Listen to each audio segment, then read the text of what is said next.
Bonjour, chers participants. Dans ce premier sujet du module 1, nous allons nous concentrer sur la démarche méthodologique du concepteur enseignant. Je m'appelle Jacques, je suis l'animateur de cette leçon et je suis assistant de M. Maurice Nkouzi. Cette leçon est propulsée par Perplexity. Introduisons d'abord ce sujet. Ce sujet introductif établit le rôle clé de l'éducateur en tant que concepteur enseignant dans le processus de création de matériels éducatifs efficaces.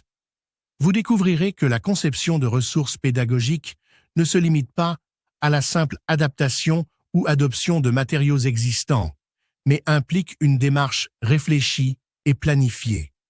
Nous allons explorer les 4 composantes fondamentales qui structurent cette démarche.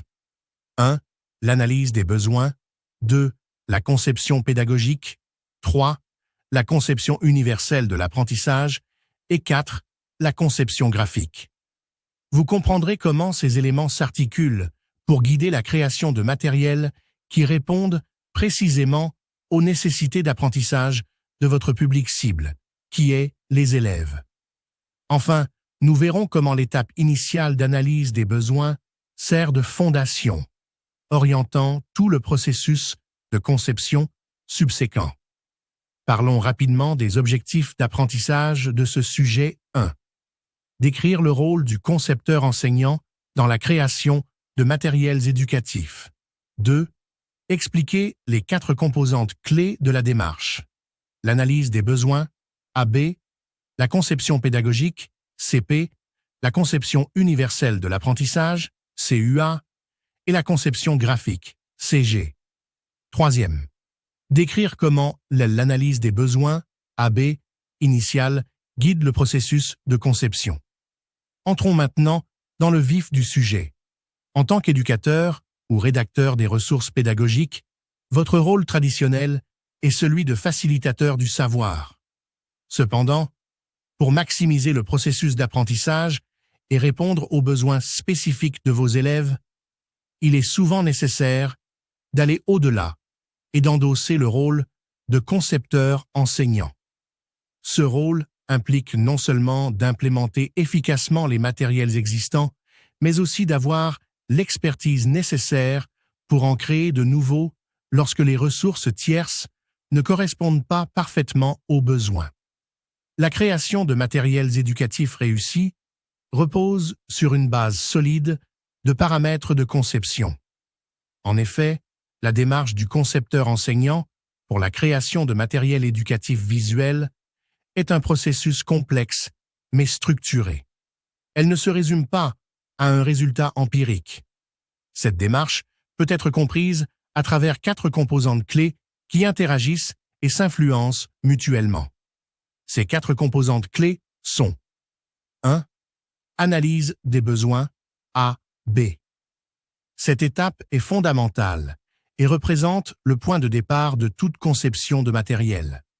Il s'agit d'un processus systématique visant à identifier un écart potentiel entre ce qu'un groupe cible d'étudiants a besoin d'apprendre dans un scénario d'apprentissage spécifique et ce qui est actuellement couvert.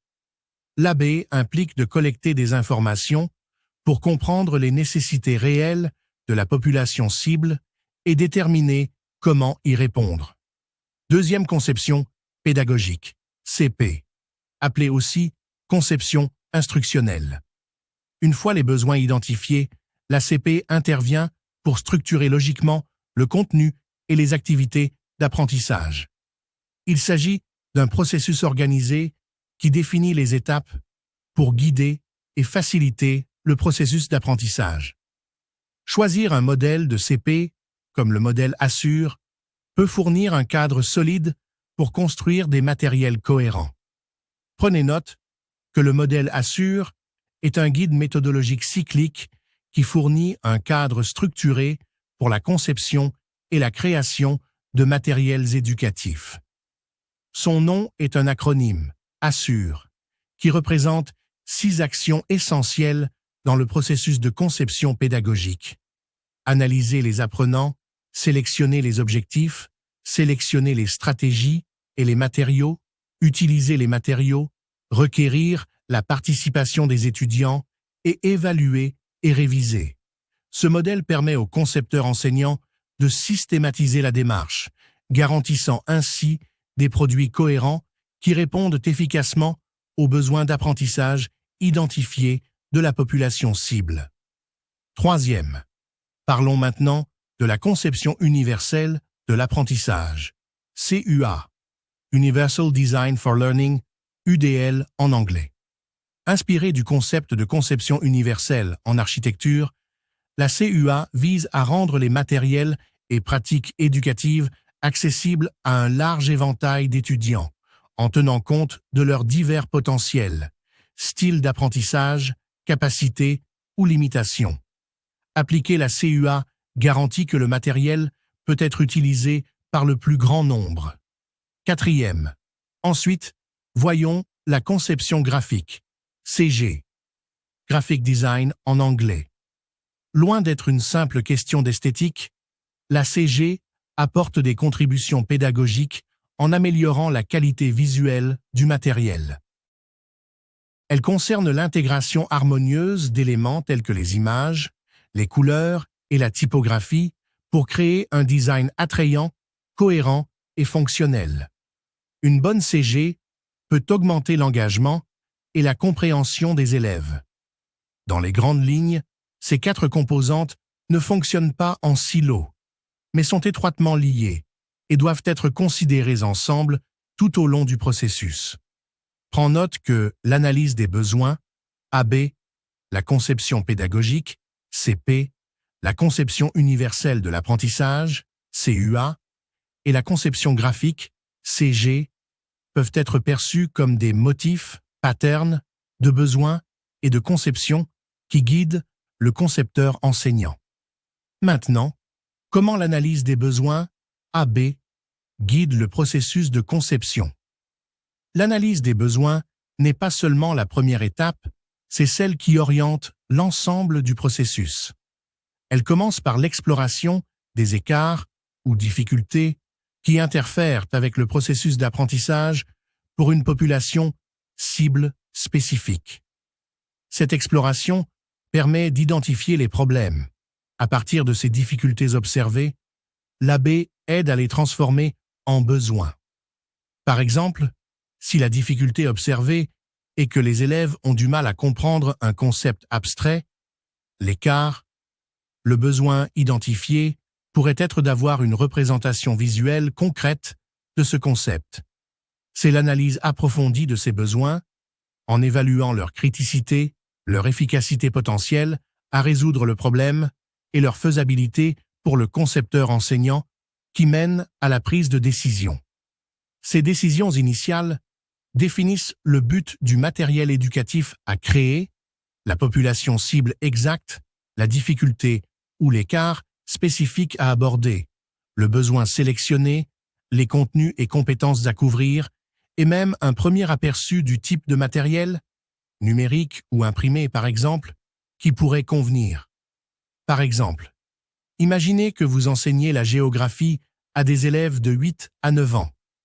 Vous constatez, observation, potentiellement via des exercices, que de nombreux élèves ont du mal à situer les principales chaînes de montagnes d'Afrique, plus précisément du Bénin, sur une carte, ce qui représente une difficulté ou écart.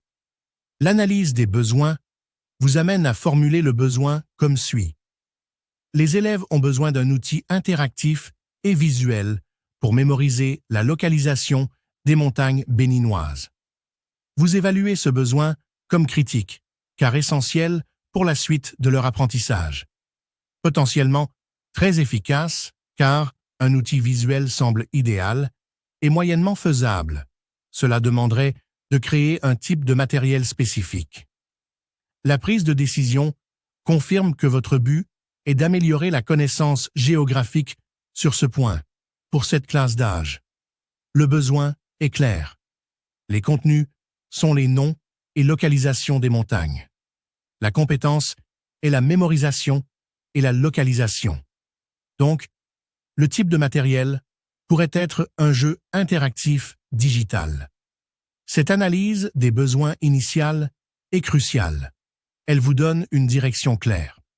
Ensuite, la conception pédagogique prendra alors le relais pour structurer comment ce jeu interactif présentera les informations et les activités.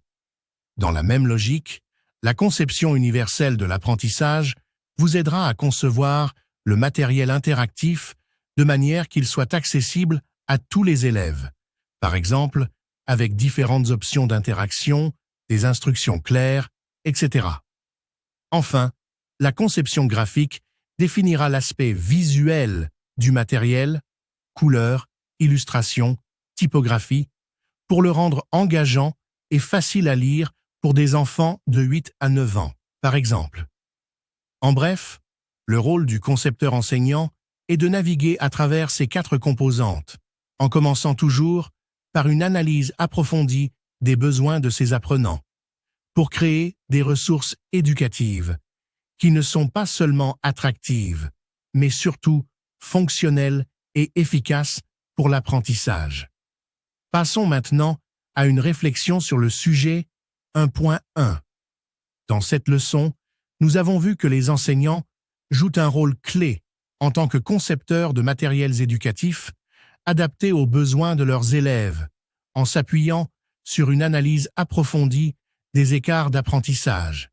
Cette démarche intègre des principes pédagogiques, des concepts universels d'apprentissage et un design graphique efficace pour garantir un matériel accessible et engageant par tous les apprenants. En tant qu'enseignant ou concepteur d'illustration, quelles questions pouvez-vous vous poser s'alignant avec ce que vous venez d'apprendre et les besoins des élèves que vous avez déjà observés dans votre carrière ou que vous avez déjà entendus? Les questions pourront être par exemple 1. Quels besoins spécifiques d'apprentissage observez-vous chez vos élèves et comment pourriez-vous y répondre? 2. De quelle manière pourriez-vous intégrer des principes de conception universelle pour rendre votre matériel accessible à tous? 3. Quels éléments visuels ou interactifs ajouteriez-vous pour stimuler l'engagement et améliorer la compréhension de vos apprenants? Réfléchissez par écrit à ces 3 questions en utilisant le guide du cycle réflexif de Gibbs qui vous sera présenté dans ce cours. Reprenez également votre réflexion dans le journal électronique disponible sur la plateforme d'apprentissage en ligne utilisée dans ce cours. Partagez vos réflexions avec vos collègues également sur la plateforme de communauté de pratique, CDP, qui vous sera également présentée. Conclusion. Nous pouvons dire que la démarche du concepteur enseignant repose sur une approche méthodique et structurée qui associe analyse des besoins, conception pédagogique, accessibilité universelle et design graphique. Ces composantes, lorsqu'elles sont intégrées harmonieusement, permettent de créer des ressources éducatives adaptées aux besoins spécifiques des apprenants, tout en maximisant leur engagement et leur compréhension. Le rôle du concepteur enseignant est donc fondamental pour garantir que les outils pédagogiques ne se limitent pas à transmettre des informations, mais qu'ils deviennent de véritables leviers d'apprentissage. En adoptant une telle méthodologie, les éducateurs peuvent répondre efficacement aux défis de l'enseignement moderne, où les apprenants sont de plus en plus diversifiés et les exigences d'apprentissage toujours plus élevées. La finalité de ce processus est de concevoir des matériels éducatifs qui ne sont pas seulement fonctionnels, mais aussi inclusifs et inspirants, favorisant un environnement d'apprentissage où tous les élèves peuvent atteindre leur plein potentiel. Ce rôle proactif et créatif du concepteur enseignant représente une opportunité majeure pour transformer l'enseignement en une expérience profondément enrichissante et durable.